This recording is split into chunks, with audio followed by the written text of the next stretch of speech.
Hello, my name's Charles Lambert and this is my final major project pitch. I'm going to tell you the story of someone called Dave. Dave is not his real name, but he's a member of staff at this university, and I happened one day to find him on the train. We got chatting while we were on the train, and as you can see, Dave is not his real name, and in fact this picture is not of Dave either. But while we were on the train, the phone rang and he took a call from someone, and when the call finished he said, "That's my son." And I said, "Hey Dave, I didn't know that you had a son." And he said, "Well, nor did I until a few months ago." And it turns out his son is a 20-year-old who had tracked him down using Facebook and suddenly announced himself to Dave. And up until that point, Dave had no idea that he had even got a son, let alone that this strapping 20-year-old was his son. So I thought this was quite an interesting story. What is it like suddenly becoming a parent to a 20-year-old, someone that you didn't even know existed? I also wondered, what was it like for Dave's fiancée, because he's engaged, because she presumably thinks she's the most important person in Dave's life, but suddenly, hey, there's this son that turns up. And then I thought about it from the point of view of Dave's friends, because a lot of Dave's friends are saying to him, "Hey, are you sure? Can you be absolutely certain that this kid is who he claims to be? Maybe he's trying something on with you. Maybe it's a trick. You really ought to get a paternity test."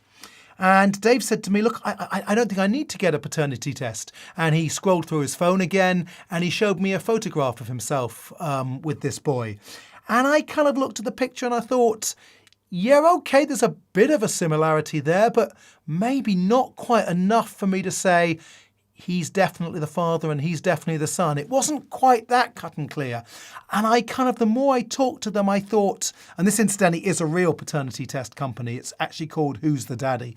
And the more I thought about it, the more I sort of thought maybe Dave isn't getting a paternity test because he doesn't want to know that this kid isn't his son. He actually really wants to believe that this kid is his son. And I sensed also that the boy also wants to believe that Dave's his father. You know, they really want this to be the case. So I thought there were lots of different issues here. Lots of, there's what's it like for Dave suddenly becoming a father? What's it like for the boy suddenly finding a father? What's it like for the fiancé? What's it like for the friends? I thought there were all sorts of angles that I could possibly go with on this particular story. And I really felt that, it was a story that I wanted to tell. So, why this? Well, because I just think it's a really fascinating story, as I say, with lots of different potential avenues, potential things we could explore in this story. Why now? It's a very 21st century story. Of course, doubts about paternity have been with us throughout literature. I mean, half of Dickens' novels seem to centre on someone where we don't know who the father is. But the element of Facebook is quite interesting. The fact that people could use social media to maybe track down someone based just on a name on a birth certificate, I thought was quite interesting. And then why me? And really, I suppose because I felt that it was a twist of fate almost that this story had fallen into my lap. This is a member of staff I don't know particularly well. I don't talk to all that often. But, by chance, a train had been delayed and we'd ended up on the same train and we'd ended up squashed into the same carriage. And this story had kind of landed in my lap. So I guess why me? It's kind of almost like fate seemed to make it my story, my final major project. I was really interested in the story. I was well qualified to tell the story. I think, I've got quite a lot of experience now. I'm in third year of doing radio stuff. And, I've got this relationship with the person behind the story. I think there's a market for the story. I think, the very fact that, as I say, doubts over paternity have formed the basis of many stories throughout literature, I think that kind of reflects the fact that it is an interesting story.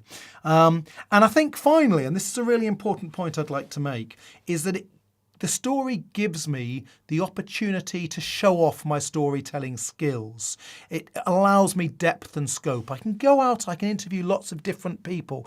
Dave, the boy, the friends, the fiancé. There are various different angles. I can maybe even a psychiatrist of some kind or psychologist to get a kind of psychological insight.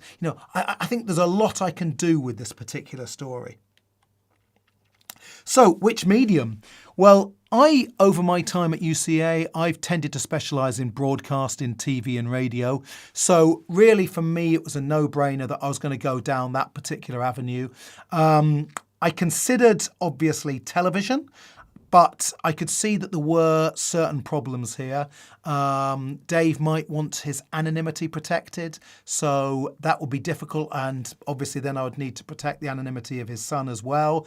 So was it going to be a piece with lots of blurry, pixelated faces? I didn't really want to do that.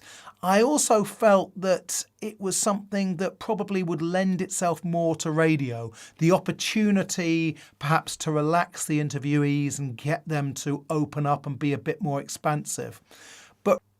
But rather than radio, I thought I would tell this story as a podcast. I've already said I think it's a very 21st century story, so it seemed to make sense to tell it in a 21st century medium. And I also couldn't really see any of the obvious radio stations as being natural places to host this. Possibly one of those kind of Radio 5 Sunday night investigative documentaries, but it's perhaps not hard-edged enough for that. So I thought that choosing podcast would kind of give me that little bit more scope. So I'm not actually a big listener to podcasts. I don't know a great deal about podcasts. So in order to prepare this presentation, I've had to really dig deep and investigate podcasts. So I started off by listening to The Modern Man. You may remember Ollie Mann, the presenter of The Modern Man, came in when we were in first year. So it was a podcast I knew and I liked. I like the way that Ollie kind of treats people with respect. You may remember he talked about the woman who collects photographs of brown street signs, and some media were kind of like seeing this as a funny story. Oh, she's some kind of nutter who takes pictures of brown street signs. But actually kind of Ollie explored the real reasons behind her doing that and found out that she was actually had quite an interesting story to tell about the homogeneity of our high streets and how these brown signs pointing to wickerwork museums or RAF museums are kind of what gives our towns their personality in this day and age.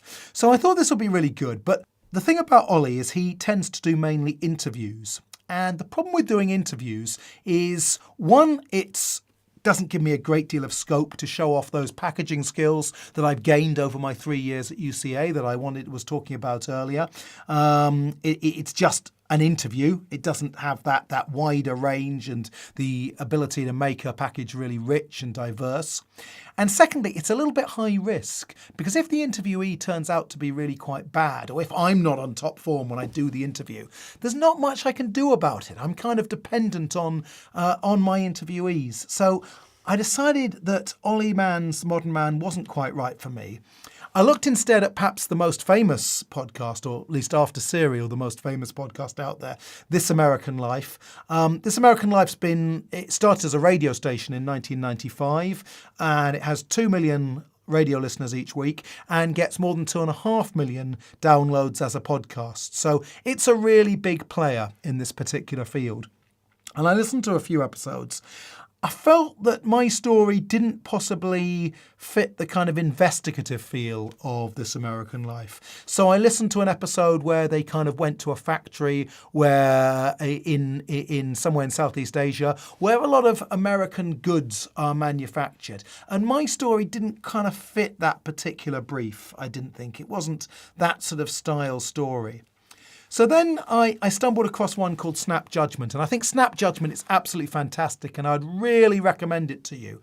It makes a lot of use of music and creative devices. So if I was looking for a podcast where I could really package stuff up, then in many ways Snap Judgment would be ideal for me. But I did think the amount of music it used could be problematic. I'm not a musician. There could be copyright problems there. And also the stories were really quite wild and wonderful. They were kind of like about living with cults. They were kind of about exploring caves deep underwater. And my story isn't quite that sort of wild and wacky, or rather I should say Dave's story isn't perhaps that kind of wild and wacky. So then I stumbled across one called Strangers. Like This American Life, Strangers doubles up as a radio program as well. It's a syndicated radio program that gets sent out to lots of different American radio stations. The first episode I listened to was of a story of someone who met the presenter because he advertised on a dating website, but it turned out he didn't actually want to date her. He actually wanted some of her kids' poo. I know that sounds really weird, but medically there is some evidence that you can treat problems in your guts with poo. And that's what the guy was after. And I just thought this is such a fascinating story. I listened to the whole of that particular podcast and listened to several others. So it was a podcast that I liked, and I think that was quite important. It has 500,000 monthly downloads, so it's not up there in the same league as This American Life, but it's still a sizable number. There's a real variation in the length. You know, some of the podcasts that I saw on iTunes were only about 20 minutes long, some were an hour long. So that meant I had a lot of scope and a lot of flexibility. And they all seem to have a theme that they're interested in men. And, you know, Dave's story seemed to be very much a man's problem, a kind of man's dilemma. So that seemed to fit their brief particularly well. So that's what I'm going to be doing. I'm going to be doing it for Strangers, which is part of KCRW, syndicated US radio. I guess in a perfect world, I'd have an American accent and this story would be set in Chicago or Delaware, but, you know, it's not. It's based in Surrey, and that's something, obviously, you know, that maybe makes it less than perfect. I kind of liked its backstory. It was set up after World War II. To train soldiers coming back from the war in this kind of new exciting skill of radio broadcasting. So that kind of theme around men was something that I think worked quite well. So I recognise that Strangers may not be the ideal home for Dave's story, but I think that listeners to Strangers would enjoy it, and that's what I'm going to try and prove.